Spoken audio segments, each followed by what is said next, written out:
Այն ժամանակ էլի տենց կարող է էլի մտածել եմ, բայց չեմ բարձրաձայնել դրա մասին, որովհետև ակտիվ ծերացում այդ արտահայտությունը հիմա կոնկրետ մեր այս քննարկման մեջ չի տեղավորվում, գուցե իմաստ ունի այդ բառը փոխարինել ուրիշ բառով, այլ տերմին մտածել դրա համար, որովհետև հենց ծերություն արտահայտությունը ոնց որ sense գալիս բախվում է քիչ առաջ որովհետև ծերությունը աշխատելու մասին չի, հանգստանալու մասին է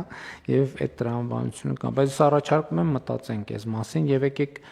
բանի հասակ ճիշտ եմ, բոյ հասակ ճիշտ եմ ասում, հա, հասակի այդ սահմանափակումն էլ հանենք, որովհետեւ իսկապես մարդու բանա, մարդը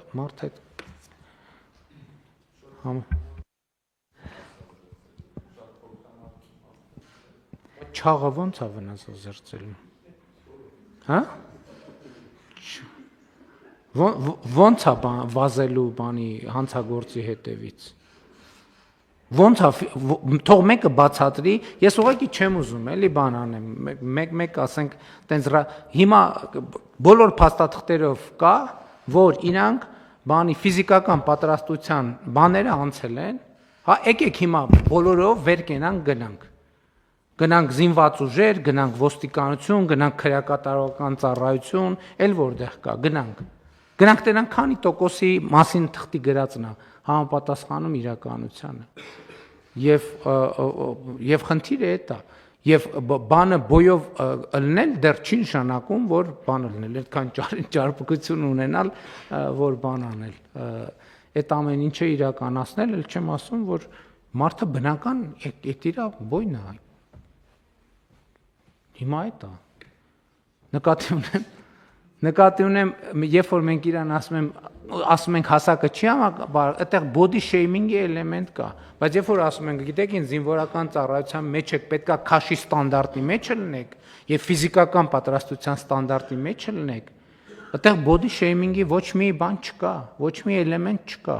Մեր պահանջն է, հիմա ուզում եք շատ լավ չեք ուզում, ոչ մեկ չի ասում, ուրեմն գնացեք ուրիշ կյանքով ապրեք, որը ձեզ ավելի հարմար է։ Սրա մասին է խոսքը։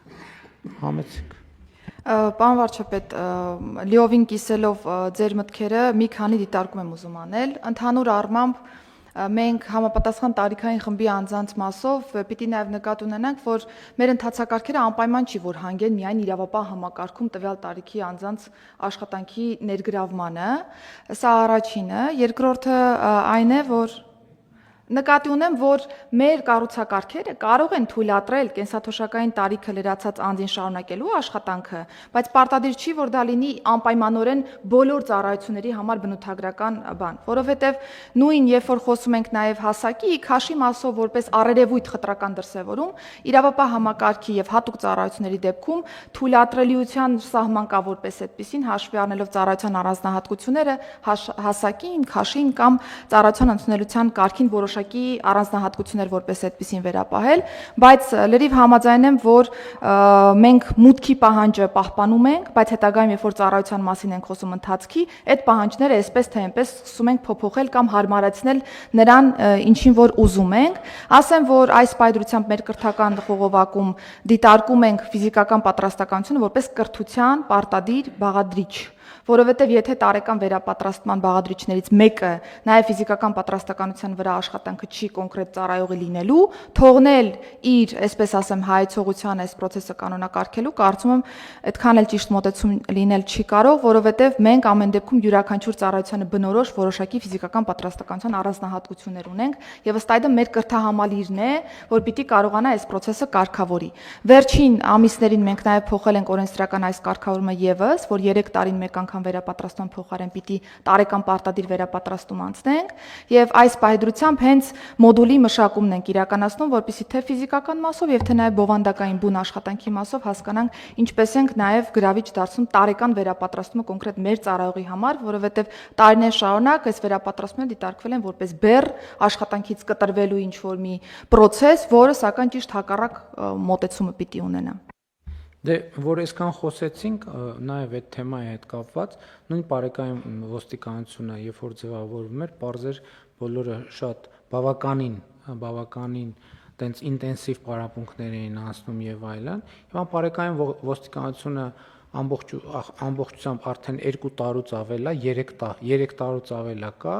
եւ ես չեմ ուզում թաքցնեմ, ժամանակ առ ժամանակ ներքին գործերի նախարարին ասում եմ, որ ես որոշակի անհանգստություն ունեմ, որովհետեւ արդեն տեսնում եմ, որ այդ մարզավիճակից արդեն դուրս ենք գալիս եւ դա խնդրեմ է։ Եվ հիմա ձեր ասած վերապատրաստումն էլ շատ կարևոր է, թե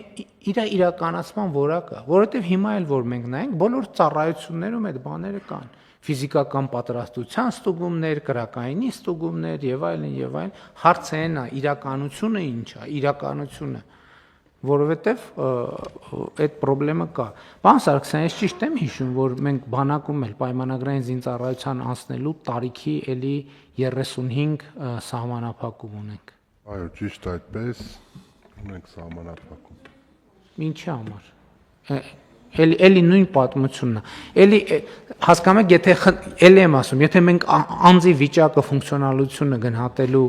օբյեկտիվ համակարգ ունենանք, բոլոր խնդիրները կլուծվի։ Այսինքն 40 տարեկանը կարա լինի մայոր, չէ՞, կարա լինի, մենք չենք արգելում, բայց չի կարա լինի պայմանագրային շարքային զինծառայող, ինչի չի կարա լինի։ Եթե իր ֆիզիկական տվյալները բավարար են, ինչի չի կարա լինի։ Ու հետատարօրինակ է, որ մենք սրա մասին չենք բանանում, չենք խոսում։ Չնայած խոսում ենք, ընդեղ էլ ենք խոսում, բայց էլի շատ դժվար է այդ երկար կարծրացած բաների հետ։ Եկեք մտածենք բանակում էլ այդ նույնը անենք։ Հիմա 40 տարեկան մարդ է, 45 տարեկան մարդ է, պայմանագրային զինծառայող մանավանդ 5 տարով ենք, չէ՞ մենք պայմանագրերը կնքում։ Շնորհակալություն, մենք որոշակի փոփոխության արդեն ենթարկել ենք, բայց ցեզ էլ նամակներով գիտեմ, որ դիմում են, օրինակ կար, որ 45-ը լրացել էր եւ տարիքի բերումով հնարավոր չէ ծառայության ընդունել։ Այո, նաեւ քաղաքացիներ կան, կանայք կան, որ դիմում են ոստիկանության համար էլ, բանակի համար էլ, ասում եք, գնում եք տարիքը այդպես իրոք պարզ չի։ Հիմա եթե ոստիկանության դեպքում պարզվել է, որ սա հնարավոր է, բանակի դեպքում ինչ հնարավոր չի։ Եկեք, եթե գնում ենք, արդեն կառավարությունը փաստորեն օրենսդրական նախաձեռնություն եկել հասել է կառավարության նիստ նշանակումա գնում ենք, եկեք բանակում էլ նույնը անենք։ Ստեղ խնդիր է, բայց նաև հասկանանք, որ այդտեղ ռիսկը բացում ենք եւ այդ ռիսկը պետք է կառավարենք անձի ֆունկցիոնալության գնահատման օբյեկտիվ համակարգ ունենալը։ Դրանով մեր բոլոր հարցերը կլուծվեն։ Շատ լավ, հարցը դրվում է քվեարկության, ովքեր են դեմ որոշման ընդունմանը, դեմ չկա, որոշումն ընդունված